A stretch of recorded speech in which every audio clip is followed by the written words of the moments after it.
Everyone thinks your SSD is just fast storage, but there's a tiny computer hidden inside it, quietly covering up a brutal fact. Each memory cell physically dies after roughly 3,000 writes. Here's the problem. Your computer overwrites the same files constantly. If each cell died after 3,000 writes and nothing moved those writes around, a busy drive would burn out in months. So why does yours last years? One tiny chip stands between fragile flash and total failure. That chip is the whole story. Start with what a flash cell actually is. Picture a microscopic bucket that traps electrons. When it holds a charge, that's a 1. Empty, that's a 0. That trapped charge is your data, sitting there with no power needed. But every time the drive writes, it forces electrons through a thin insulating wall to fill or empty the bucket. That's the catch.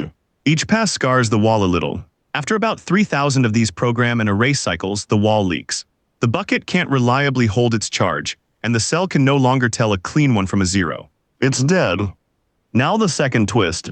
Flash can't overwrite 1 byte in place. You write in small chunks called pages, but you can only erase in big blocks of many pages at once. Want to change a single number in a file?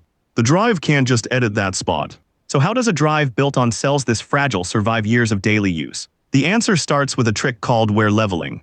Think of it as the controller refusing to let any one cell take all the punishment. Your operating system thinks it's saving that spreadsheet to the exact same location every time. It isn't.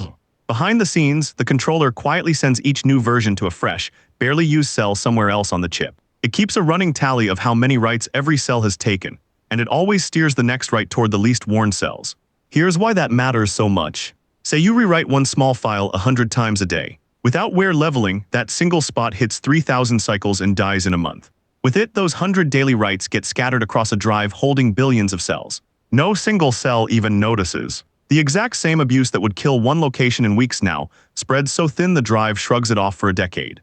But moving data around constantly raises an obvious problem. If the file keeps physically moving, how does your computer ever find it again? It finds it because of a hidden phone book the controller keeps. Your computer only knows an address like slot number 5. The controller runs a lookup table that translates slot 5 into wherever the data physically lives right now. This map is the flash translation layer. When data moves, the controller just updates the map, and your computer never knows a thing. But remember, flash can't overwrite in place. So when you edit that file, the old version isn't erased. It's marked stale and the fresh copy goes to a new page. Do this all day and the drive fills with dead, stale pages. Now the controller has to clean house. It reads the still good pages out of a block, tucks them somewhere safe, then erases the whole block to reclaim space. That cleanup is garbage collection. And here's the hidden cost. One write from your computer can trigger several real writes underneath, as the controller shuffles and rewrites data. That multiplier is called write amplification, and it quietly eats into the drive's lifespan. So the controller is speeding up wear even as it's trying to prevent it. How does it stay fast?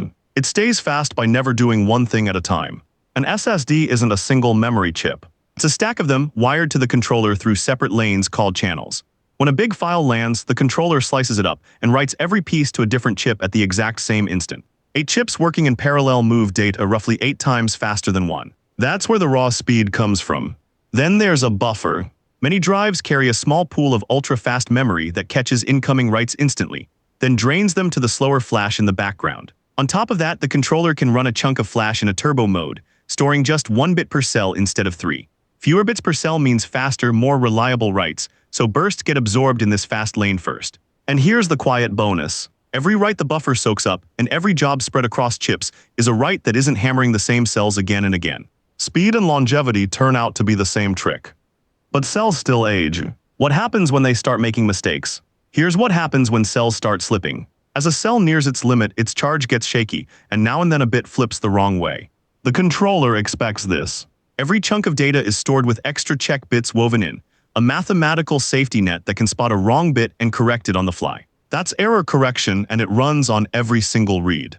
But correction only stretches so far. When a whole block starts throwing too many errors to trust, the controller retires it. It marks that block bad, copies the data out, and never writes there again. So where does the replacement space come from? Every SSD secretly ships with more flash than the label advertises. A drive sold as 500 gigabytes might hold 512, and that hidden reserve is held back on purpose. As blocks die near their 3,000 cycle limit, the controller swaps in fresh ones from that private stash. From the outside, the drive stays exactly the same size and keeps working perfectly. Inside, it's quietly burying its dead and calling up reserves, one failing block at a time. Now the whole machine clicks together. The 3000 write death sentence on each cell is completely real. Nothing about that changes. What changes is everything built on top, where leveling spreads the damage so no cell dies early. The address map lets data roam freely while your computer stays none the wiser. Garbage collection clears the wreckage. Parallel chips and fast buffers deliver speed while sparing cells. An error correction with a hidden reserve keeps the drive honest as pieces fail. That tiny computer inside your SSD was never hiding a weakness from you. It's actively managing around that weakness, thousands of times a second, every second the drive is on. This is exactly why SSDs are rated in total terabytes written, not a simple cycle count. The cell limit is fixed. How long the drive lives depends entirely on the chip choreographing around it. So here's the one thing worth remembering. When you shop for an SSD, that endurance number on the spec sheet, the terabytes written rating, isn't marketing fluff. It's a direct promise about how much writing the controller can shepherd those cells through before the reserves run dry. A drive rated for 300 terabytes written can handle roughly 100 full rewrites of its whole capacity. For normal use, that's decades. So don't fear the 3000 cycle limit. Read the endurance rating instead, because that number already accounts for every trick you just watched. The flash gets the headline, but the controller is the real hero of every SSD, quietly outsmarting physics on your behalf. Next question worth opening. Modern drives now cram 3 or even 4 bits into a single cell to store more. So what does that do to the 3000 cycle limit? That's the box we open next.